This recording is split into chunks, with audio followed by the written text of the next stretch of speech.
Amém, queridos? Vamos abrir a palavra do Senhor no livro do profeta Joel.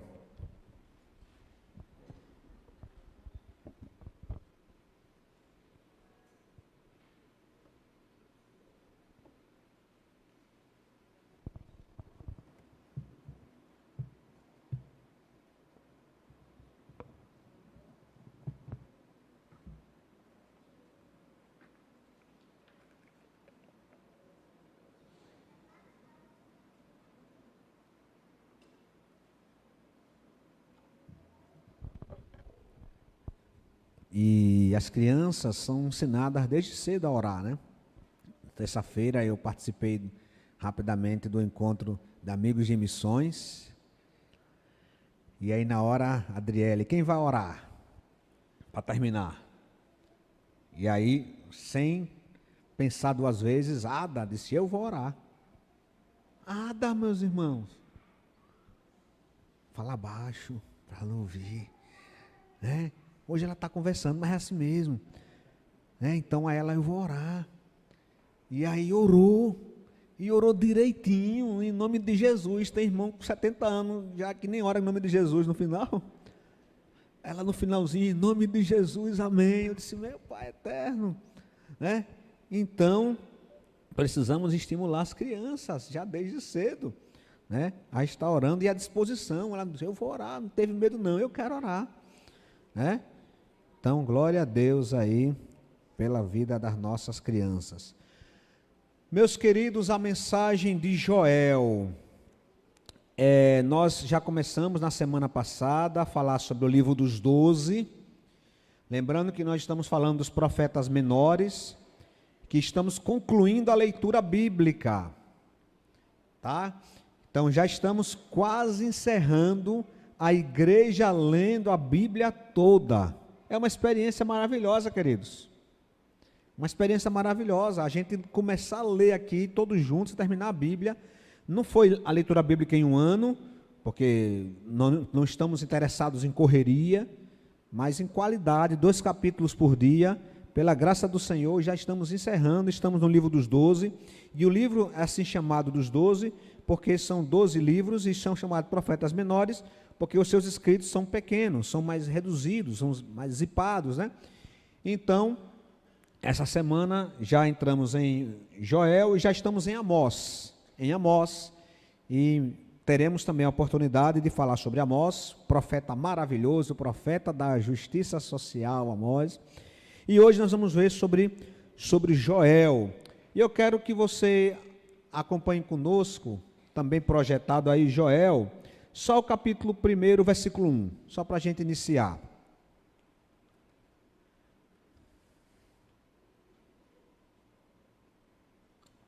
A palavra do Senhor que veio a Joel, filho de Petuel. Vamos orar. Pai Santo, nós nesta manhã estamos aqui reunidos em Teu nome, para adorar ao Senhor, louvar ao Senhor, na beleza, Pai, da Tua santidade. O Senhor é santo, santo, santo, Criador dos céus e da terra. E antes, Pai, que o Senhor formasse os céus e a terra, o Senhor já nos escolheu e nos trouxe para perto de Ti, para o Teu reino, tirando-nos das trevas e nos transportando para a luz, por meio do sacrifício do Teu Filho amado, Jesus Cristo. E agora, Pai, nesta manhã, a Tua igreja se reúne para buscar a Tua orientação neste momento. Então, Pai, que o Teu Santo Espírito nos ensine, que assim como o Senhor usou o Teu profeta Joel, agora também o Senhor use o Teu Santo Espírito para ensinar a todos nós, para a honra e glória do Senhor e a edificação da Tua igreja. Em nome de Cristo que nós oramos. Amém. Queridos, o profeta Joel, ele é um livro pequeno, nós temos apenas 3 capítulos de Joel, então dá para a gente fazer uma leitura rápida, então não é algo cansativo, mas é um livro muito importante para o cristianismo, porque ele vai apresentar uma profecia maravilhosa acerca do dia do Senhor, acerca do Espírito Santo, da vinda do Espírito Santo, e a gente pouco sabe sobre a vida pessoal do profeta. O nome do profeta significa o Senhor é Deus. O que a gente sabe dele é que ele era de Judá, não era sacerdote, e Deus o levantou em uma época um pouco turbulenta. Lembremos-nos, como parênteses, que os profetas menores, eles estão espalhados no tempo, porque se você fosse olhar no cronograma que a gente vinha conversando, depois de Daniel já chega a pegar o Império Medo-Persa, tá? Então já estamos aí bem próximo do fim do ano 400. Então, nós não estamos seguindo nessa cronologia. Chegando nos profetas menores, agora a gente começa a recontar. Então, Joel, ele vai profetizar, muito provavelmente, segundo a linha mais aceita, um pouco antes, algo em torno de uns 30 anos antes do cativeiro. Não do cativeiro agora da Babilônia, mas do cativeiro da Síria, que levou Israel, o reino do norte. Então, ele vai profetizar em um momento de prosperidade, porque as nações nesse período, 30 anos antes do cativeiro, desfrutavam de prosperidade, de alianças internacionais. Essas alianças, elas davam uma falsa segurança para a nação de Israel, alianças com o Egito, alianças com a Síria, alianças com a Assíria.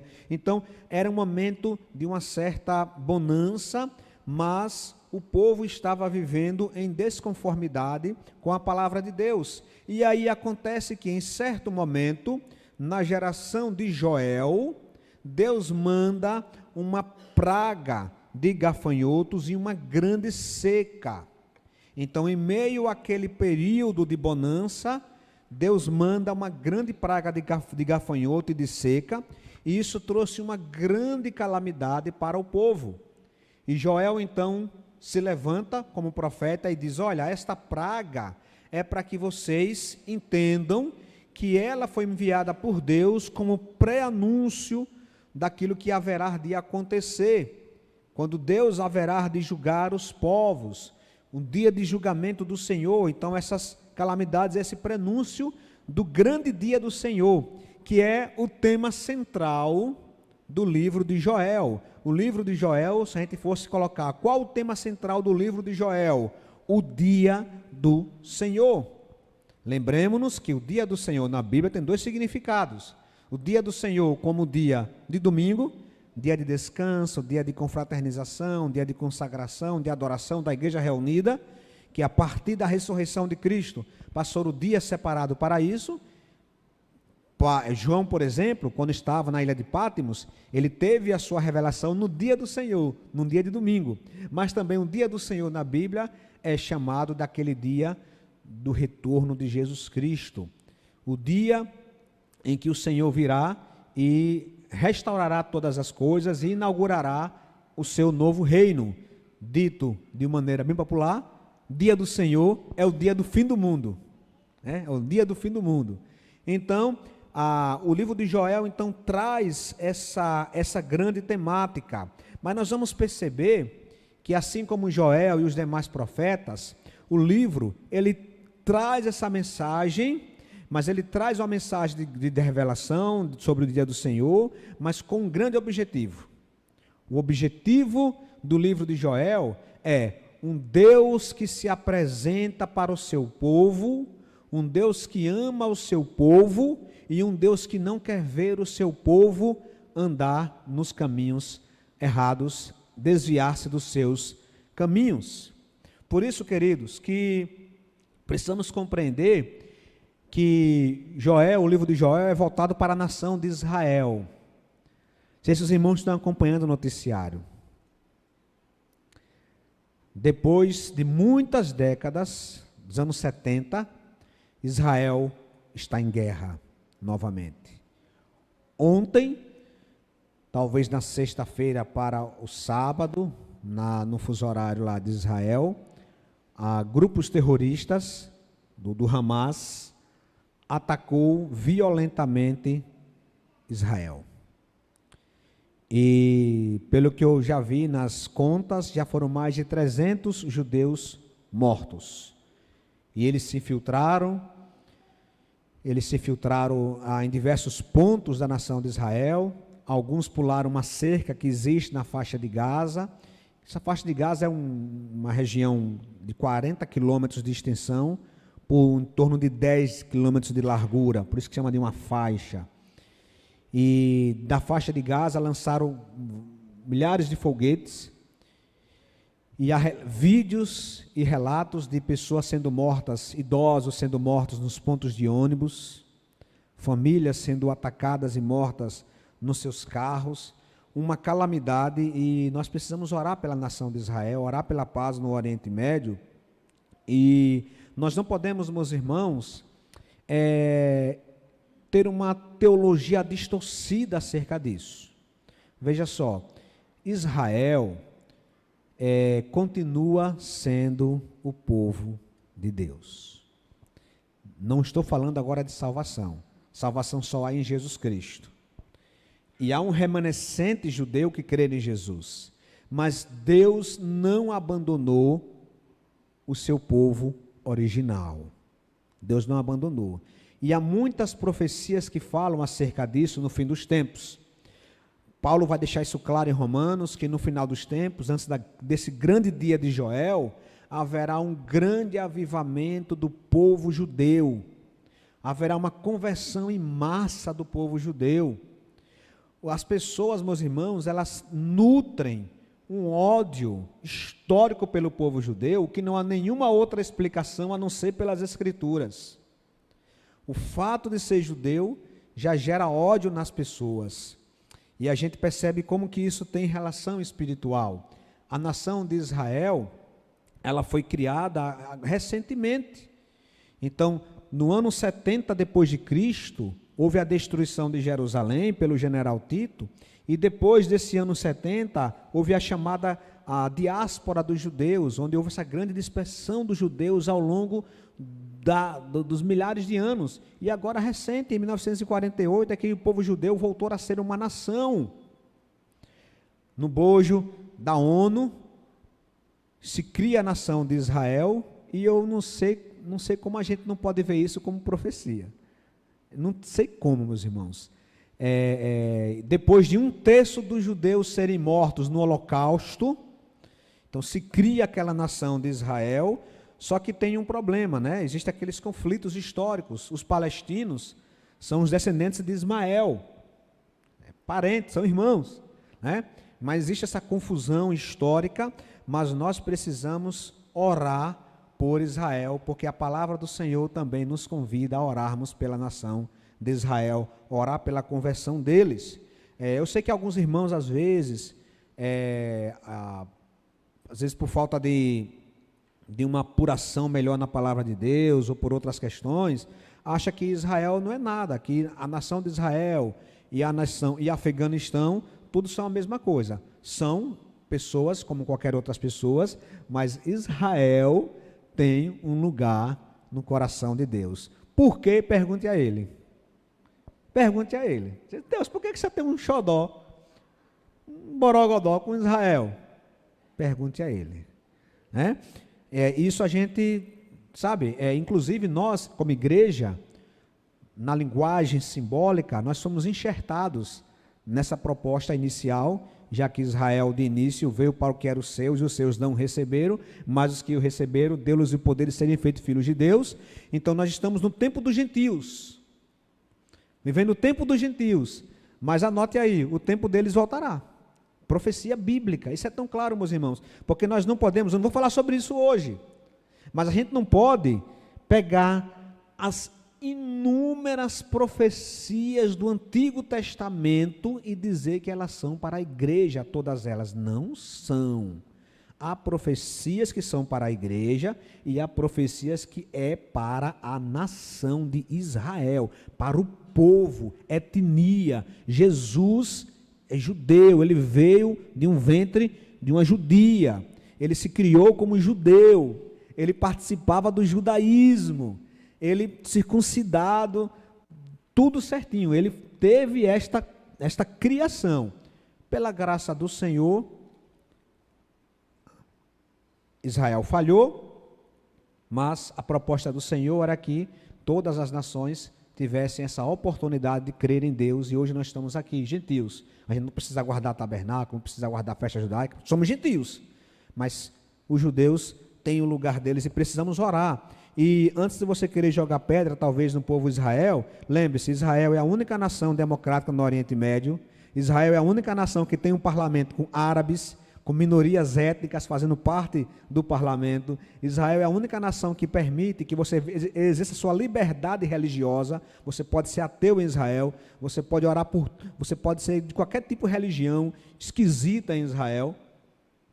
Se amanhã virar árabe, muda totalmente. Vá ser ateu na Arábia Saudita, para você ver o que é bom para tosse. Vá adorar um outro Deus na Arábia Saudita. Então, existe uma questão espiritual, aquele miolozinho ali, meus irmãos, existe aquela panela de pressão ali, há muitas questões espirituais, proféticas, que nós, inclusive, não conhecemos profundamente. Eu preguei aqui uma vez, acho que é umas 8 semanas, falando sobre a volta de Cristo, que as profecias que falam sobre a vinda de Cristo, eram esquisitas para o povo judeu, como também as que, para nós, as que Cristo virá, também não são tão conhecidas assim. Há muita nuvem ainda. Pré-tribulacionismo, pós-tribulacionismo, amilenismo, milenismo. É tudo muito confuso. E não tem ninguém que possa afirmar com clareza como vai ser a volta de Cristo. O que podemos afirmar com clareza é: Cristo voltará.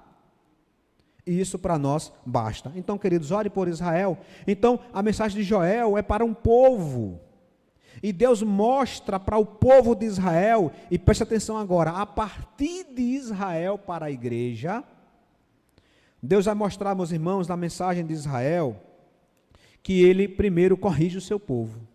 Olha a partir do verso 2, Joel 1, verso 2.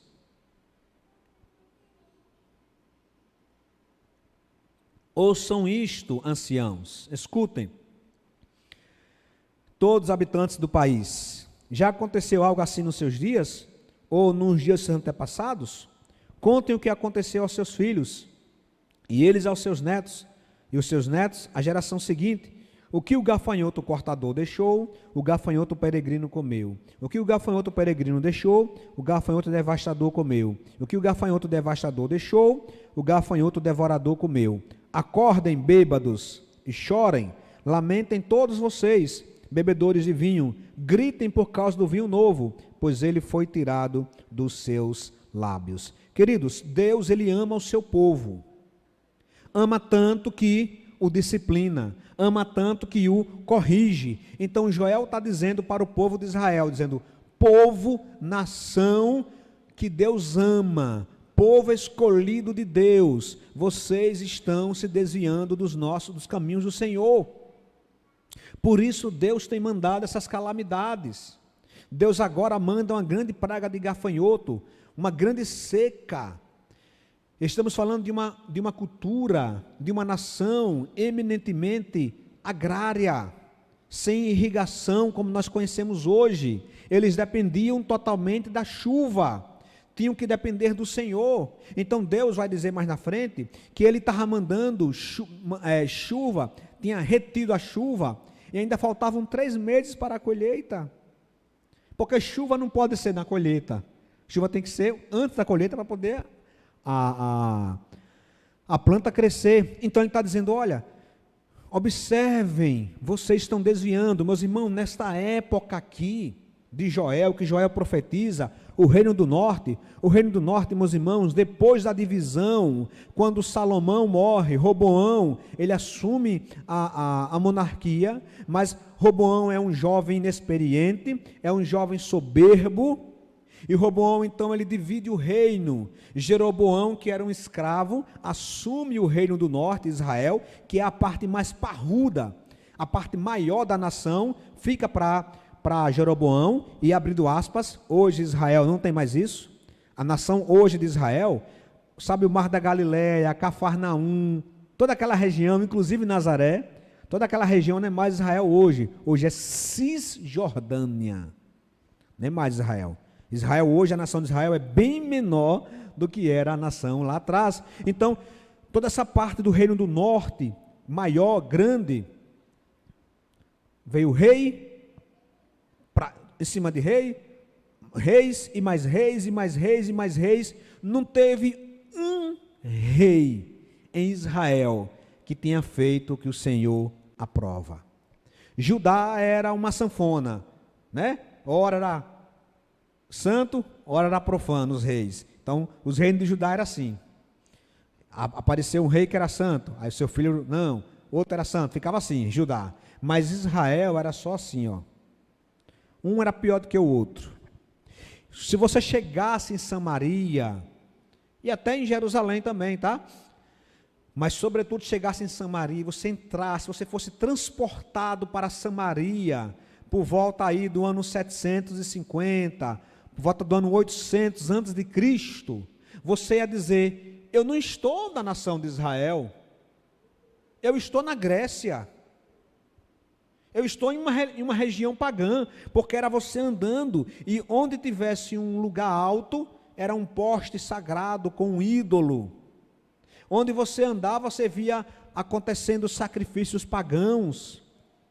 Aí você começava a andar e vinha a notícia: olha, estão oferecendo crianças lá para Moloque, lá na colina fulana de tal, não quer ir não participar da festa? Ou outro: olha, está tendo aí uma festa para a deusa da fertilidade, vá lá para se divertir com a gente.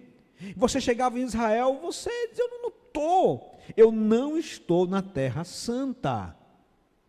Você chegava em Israel, meus irmãos, o pobre era massacrado, os magistrados recebiam suborno, os estrangeiros eram totalmente explorados, o sábado era profanado, o estrangeiro trabalhava 7 dias da semana, o que era, pense uma coisa que Deus odiava, era que você trabalhasse 7 dias por semana. Meus irmãos, Deus olhava isso e dizia: rapaz, vocês, eu disse na minha lei que nem jumento é para trabalhar de 7 dias na semana, nem jumento, é para jumento parar, a vaca parar, a teiu parar, todo mundo para.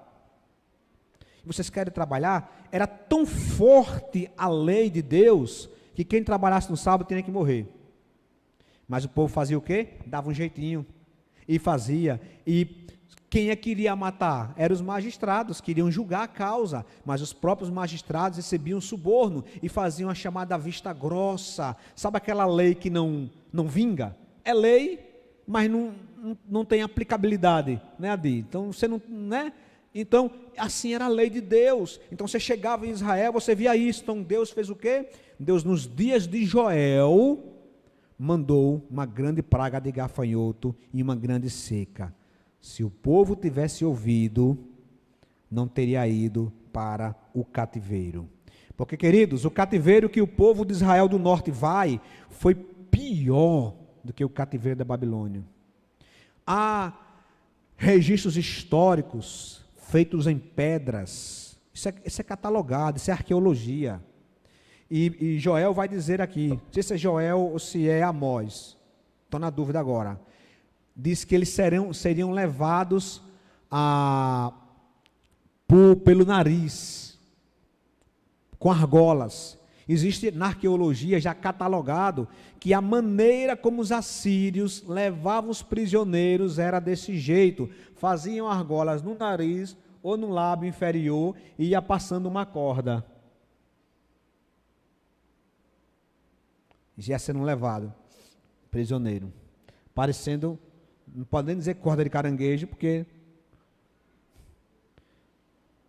de que, Dário? É amarrado. Então isso era extremamente hostil. A Síria, a capital, era Nínive. Percebeu porque Jonas não queria pregar para Nínive? Porque era uma nação extremamente cruel, era um povo sanguinário. Então, se eles tivessem dado ouvido à voz de Joel, não teria sido levado para o cativeiro assírio. E a nação de Israel não teria sumido do mapa. Porque, meus irmãos, a nação de Israel eram 10 tribos. Essas 10 tribos, para a qual Joel fala, elas evaporaram. Deixaram de existir. Algumas fugiram para Judá, outras para tudo quanto é canto, e repovoaram repovoaram totalmente a região que, de maneira genérica, é chamada de Samaria, porque Samaria é uma cidade, mas também representa toda a região. É como São Paulo capital e São Paulo estado, por assim dizer. Então, eles repovoaram Samaria. Daí porque os samaritanos não se dão bem com os judeus na época de Jesus, porque os samaritanos eram misturados, o povo não seguia, porque era todo jeito, tudo quanto era canto. Então, se eles tivessem ouvido a voz de Deus por meio do profeta Joel, teriam evitado isso. Aí eu pergunto agora para nós, queridos: Deus corrige o seu povo, e nós precisamos ouvir os profetas que Deus manda para nos corrigir. Se a gente ouve, meus irmãos, a correção, nós vamos então evitar que uma coisa pior aconteça conosco. Coloca aí Apocalipse 3,19.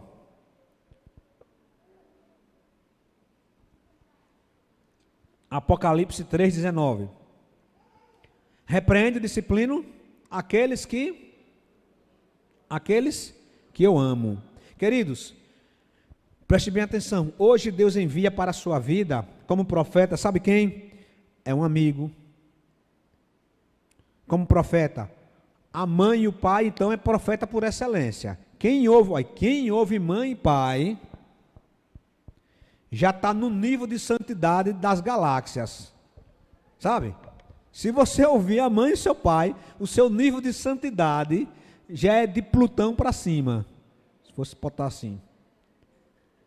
Porque, na imensa maioria, os conselhos de mãe e de pai é um conselho gigantesco, né? Eu até brincava, né? Como minha mãe dizia: olha, leva o guarda-chuva. Se eu não levasse, parecia que havia um negócio que do nada havia umas nuvens assim, um bicho, umas trovoadas.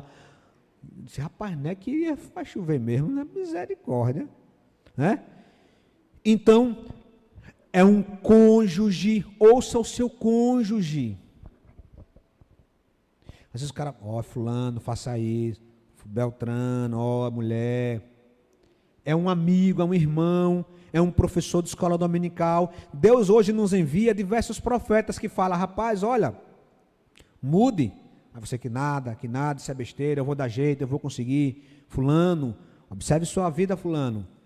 Volte enquanto tem tempo, fulano. Não, não vou não. E aí acaba não aproveitando aquela correção, que seria mais rápida, e acaba indo para um cativeiro maior. Então, meus irmãos, Deus ele corrige, mas também Deus, na mensagem de Joel, nós vamos ver que o Senhor restaura o seu povo. Volte para Joel capítulo 2, agora verso 18. Joel 2, verso 18. Então o Senhor mostrou zelo por sua terra e teve piedade do seu povo. O Senhor respondeu ao seu povo: estou lhes enviando trigo, vinho e azeite, o suficiente para satisfazê-los plenamente. Nunca mais farei de vocês motivo de zombaria para as nações. Isso era a promessa, mas infelizmente o povo vai depois. Existia uma questão muito importante, meus irmãos. Existe uma metodologia que é bem clara, pastor Neto, no Antigo Testamento. O povo fica de barriga vazia, aí clama ao Senhor: Senhor, estou com fome. Aí Deus: vou mandar trigo. Aí o povo começa a comer. Diz: quem é Deus mesmo? Não conheço Deus não. Até a Adele riu, né, Adele? Quem é Deus mesmo? Trigo. A Adele gosta de pão, né, Adele? Aí o povo comia um monte de pão. Aí, depois estava plenamente satisfeito. Aí não olhava mais para Deus. Então, isso era muito comum. Então, isso vai acontecer com o povo também. Deus manda a misericórdia, e o povo não aprende, e Deus restaura, porque Deus é misericordioso. Meus irmãos, uma grande vantagem, por assim dizer, de nós estarmos seguindo este caminho de sermos cristãos, é que nós não cremos em um Deus que faz retaliações. Se você está fora do Evangelho, se você vive em desconformidade com a palavra de Deus, simplesmente volte. Simplesmente diga não ao pecado e sim para Deus, e Deus diz que apagará todos os seus pecados e restaurará a sua vida, renovará a sua vida. Observe aí, coloque em 2 Crônicas, que a gente tem que decorar, né? 7,14. 2 Crônicas 7,14. Se o meu povo...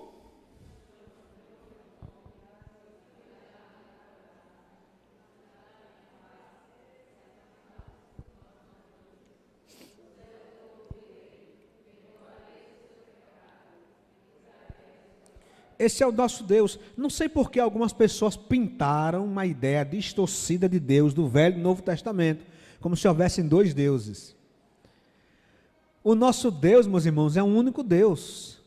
Se é do Antigo ou do Novo, não importa. O Deus do Antigo Testamento é esse aí, olha. Eu ouvirei dos céus, perdoarei os seus pecados, e curarei, sararei a sua terra. Eu cuidarei da sua vida, sararei o seu casamento, sararei a sua vida, os seus sonhos, os seus projetos, lhe darei uma novidade de vida, lhe darei esperança, lhe darei motivo para você continuar vivendo. Esse é o nosso Deus. Então, Deus envia esta praga, mas Ele envia essa praga como recurso pedagógico para fazer o povo voltar, e o povo então, em um relapso, um lance, melhor dizendo, de conversão, restaura, pede perdão, e Deus envia então para eles o trigo, o vinho e o azeite. Aí você pode dizer, mas só isso? Porque naquela cultura, a gente está falando das principais culturas do povo. A cultura de trigo, com trigo se faz tudo, não é verdade? Trigo, hoje, meus irmãos, trigo está dizendo para Carlinha, porque o povo de agora está tudo com mal de pão, né? Todo mundo agora elegeu o pão como vilão. Tudo bem que o trigo de hoje não é como o trigo de antigamente, né, pastor Neto? Mas o trigo, meus irmãos, é bênção do Senhor. Os irmãos precisam deixar o trigo entrar dentro de casa. É um pãozinho, um bolinho, um biscoitinho. Na verdade, o trigo é bem versátil, né? Por isso é uma coisa versátil, é o trigo. Então, quando ele fala o trigo, volte aí para Joel 2, a 19. Então, quando ele fala que vai restaurar, ele diz que ele vai restaurar dando tudo o que eles precisam de alimento, de material, para a sobrevivência da vida. Então, meus irmãos, tudo aquilo que nós temos, tudo aquilo que Deus nos dá, é pela sua misericórdia. Então, quando a gente entende isso, a gente começa a entrar em sintonia com esse Deus e buscando essa restauração. Então, até agora nós vimos que Deus corrige, mas que Deus também restaura e renova. Mas também, meus irmãos, uma coisa maravilhosa. Deus se identifica com o seu povo, porque perceba, enquanto Israel estava na seca, uma grande praga de gafanhotos, algumas nações vizinhas se aproveitavam. E aí olha o que Deus vai dizer, olha, coloque agora aí Joel capítulo 3, versículo 4. Que é que vocês têm contra mim, Tiro e Sidom, e todas as regiões da Filístia? Vocês estão me retribuindo algo que eu fiz para vocês? Espera aí, meus irmãos, como é isso? Veja, Israel estava com a praga de gafanhotos, uma grande seca, não tinha trigo, não tinha azeite, não tinha cevada, não tinha mantimento nenhum, não tinha fruta da estação própria, não tinha nada, estava uma devastação. E o povo da circunvizinhança aproveitou a desgraça para aumentar o desespero, aumentando a opressão, entrando, saqueando. E aí Deus diz para eles: que é que vocês têm contra mim? Meus irmãos, lembra que eu falei no início sobre Israel? Deus se identifica com o seu povo, com a igreja que somos nós. Como Paulo vai deixar isso bem claro, Paulo estava indo para Damasco para perseguir o povo de Deus. Então Cristo aparece para Paulo e diz: Paulo, Saulo, Saulo, por que me persegues? Ele não estava perseguindo Jesus do ponto de vista do próprio Jesus, mas estava perseguindo a igreja de Jesus. Quem persegue a igreja de Jesus, persegue o próprio Jesus. Quem persegue Israel, meus irmãos, persegue o próprio Deus. É Bíblia. Quer dizer que a gente aprova o que Israel faz como nação, mas é extremamente distante disso. Pelo contrário, Israel é uma nação que tem muitos problemas. Mas há uma identificação com o seu povo que não perdeu a validade. Então ele diz, olha, o que é que vocês têm contra mim? Olha o verso 3. Coloque o verso 3. Vocês tiraram sorte sobre o meu povo e deram meninos em troca. Olha, venderam meninas por vinho para se embriagarem. Então, queridos, nós precisamos compreender o seguinte: Deus se importa com o seu povo. Coloca agora em 1 Pedro capítulo 2, verso 9. 1 Pedro 2, 9. Vocês, pois, são geração eleita, sacerdócio real, nação santa, povo Querido, à noite, Deus permitir, eu vou falar um pouco mais sobre isso, sobre essa vantagem de sermos um povo de Deus. Na oração, eu tentei falar um pouco disso. Na oração, meus irmãos, falando sobre a teologia bíblica da oração, no domingo passado, eu quis trazer essa ideia de que, meus irmãos, nós temos um Deus todo-poderoso, um Deus que não conhece impossível, é esse Deus que chega para você e diz, olha, tudo que vocês pedirem em meu nome, eu farei. Isso, meus irmãos, isso é um negócio que a gente tem que ficar dormindo, acordando, com esse versículo na cabeça. E, Senhor, o que é que eu faço com isso? O que é que eu faço com esse versículo, na qual o Senhor que criou o universo, que é o Deus Todo-Poderoso, fala que tudo que pedimos em meu nome eu farei. O que é que eu tenho que fazer com isso? E agora a gente vê que um Deus diz, olha, eu sou, vocês são meu povo, vocês são um povo exclusivo meu. Eu coloquei a minha identidade em vocês. Isso acontece com a nação de Israel, isso acontece com a igreja, cada qual em seu quadrado. Israel, Antigo Testamento, Igreja, Novo Testamento. Um judeu que hoje se converte, ele não vira gentil. Assim como o gentil que se converte, não vira judeu. Cada um no seu quadrado. Mas aí, meus irmãos, Deus, ele mostra essa identificação com o seu povo. Então Deus diz, o que é que você tem contra mim, Tiro e Sidom? Volta aí para Joel, capítulo 3, verso 4. O que é que você tem contra mim, regiões da Filístia? Vocês estão me retribuindo ao que eu lhe fiz. E aí, meus irmãos, nós vamos ver que o Senhor, ele não ficará parado. Continue aí o versículo. Pode passar. O versículo 4 termina aí. Pronto. Se estão querendo vingar-se de mim, ágil e veloz me vingarei do que vocês têm feito. E aí entramos agora num ponto áureo de Joel, que é o seguinte: Deus está mostrando pelo livro de Joel que ele corrige o seu povo, que ele restaura, anima o seu povo, se identifica com o seu povo, para que esse povo, meus queridos, possam agir como tal, para que esse povo possa fazer valer a sua identidade, para que esse povo viva como sal da terra e luz do mundo, para que dê testemunho, porque, meus irmãos, o dia do Senhor virá. O Senhor, ele mostra claramente que ele mora com o seu povo, e que ao morar com o seu povo, ele vai deixar bem claro que haverá um dia em que todas as coisas serão julgadas. Coloque agora aí, no versículo 13, de Joel 3. Lancem a foice, pois a colheita está madura. Se a colheita está... A gente acha que João Batista foi precoce, né? Que ele falou que estava com a foice mirada. Ele disse, olha, estou mirado aqui. A árvore que não der fruto será cortada. Mas já na época de Joel, estamos falando, meus irmãos, por volta do ano 750 a.C. A nação de Israel vai para o cativeiro no ano 722. Então, nessa época já está madura. A colheita está madura, venham, pisem com força as uvas, pois o lagar está cheio e os tonéis transbordam, tão grande é a maldade dessas nações. Continue. Multidões e multidões no vale da decisão, pois o dia do Senhor está próximo no vale da decisão.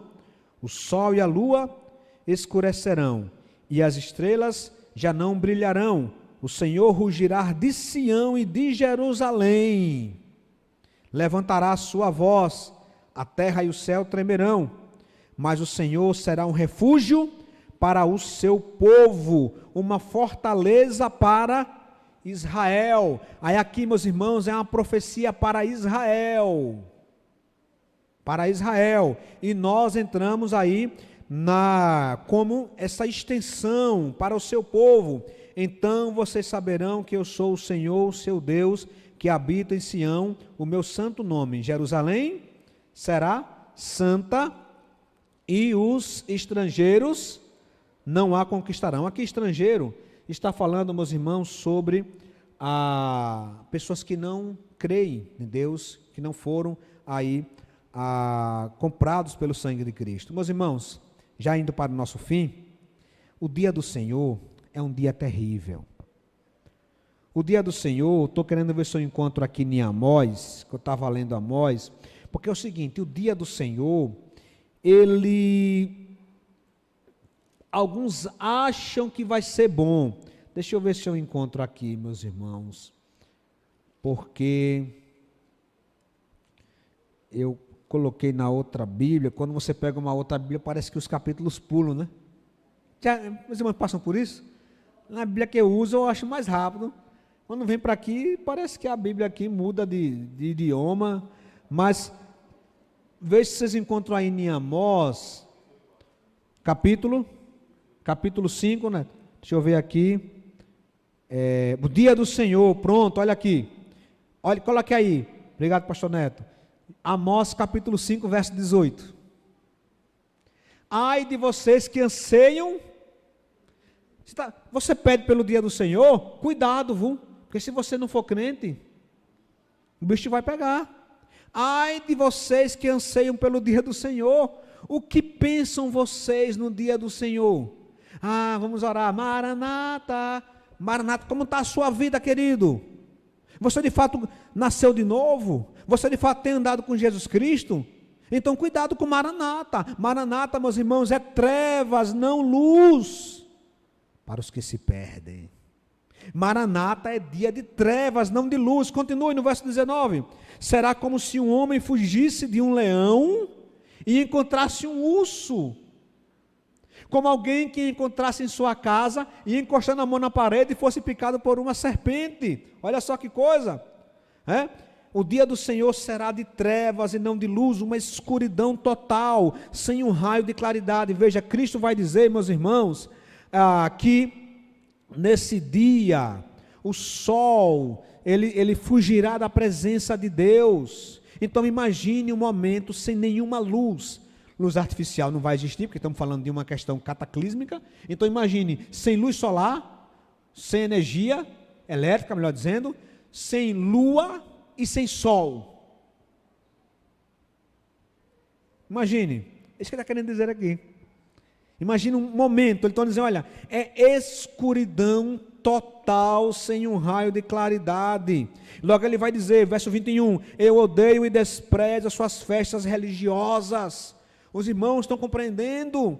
As pessoas nas igrejas dizendo Maranata, mas suas vidas fora do altar, sem compromisso com Deus, distante do Senhor. E vem o Senhor dizendo, parem com isso, eu amo vocês, eu corrijo vocês, eu estou reanimando vocês, restaurando vocês, mas para que vocês vivam como meu povo. Não basta dizer que é meu povo, se vocês não vivem como meu povo, porque se for para viver nominalmente, sem fome e sede de Deus, sem viver uma vida abundante diante do Senhor, sem andar em conformidade com o Senhor, eu odeio e desprezo as suas festas religiosas. Eu não suporto os seus cultos, que é a assembleia solene.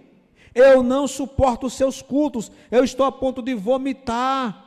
Mesmo, verso 22, mesmo que vocês me tragam holocaustos, de oferta de cereal, dízimos, ofertas, presentes, o que for, mesmo que isso não me agradará, mesmo que me tragam as melhores ofertas de comunhão, não darei a menor atenção a elas.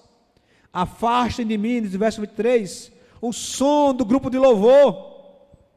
Olha só, meus irmãos, afaste de mim o som e as canções de músicas das suas liras. E no verso 24, em vez disso, corra a retidão como um rio, a justiça como um ribeiro perene. Foi a mim que vocês trouxeram os sacrifícios, ofertas, durante os 40 anos no deserto, ou a nação de Israel? Não, não foi. Viveram em desconformidade. Então, queridos, Joel nos chama para um novo momento. Os profetas também. A mensagem de Joel é uma mensagem de que o Senhor, Ele corrige o seu povo, Ele restaura o seu povo, se identifica com o seu povo, mas Ele exige que o seu povo viva em conformidade com os valores, porque, meus irmãos, fazer parte do reino de Deus é a melhor coisa do mundo para nós. Amém? Vamos orar. Pai, nossa gratidão por esta manhã, pela mensagem que o Senhor nos trouxe, que possamos ouvi-la, Pai, não como o povo, a nação de Israel ouviu, que ouviu momentaneamente, infelizmente, muitos e muitos acabaram sucumbindo, ora no cativeiro da Síria, ora no cativeiro da Babilônia, ora no próprio cativeiro do pecado. Nós queremos, Pai Santo, sermos bons ouvintes da palavra do Senhor, praticando-a, exercendo em nossas vidas para o louvor da Tua glória. É a oração que fazemos em nome de Jesus. E que a graça do nosso Senhor e Salvador Jesus, o amor de Deus Pai e as doces consolações do Espírito Santo permaneça com o Teu povo aqui presente, toda a igreja do Senhor, hoje e sempre. Amém.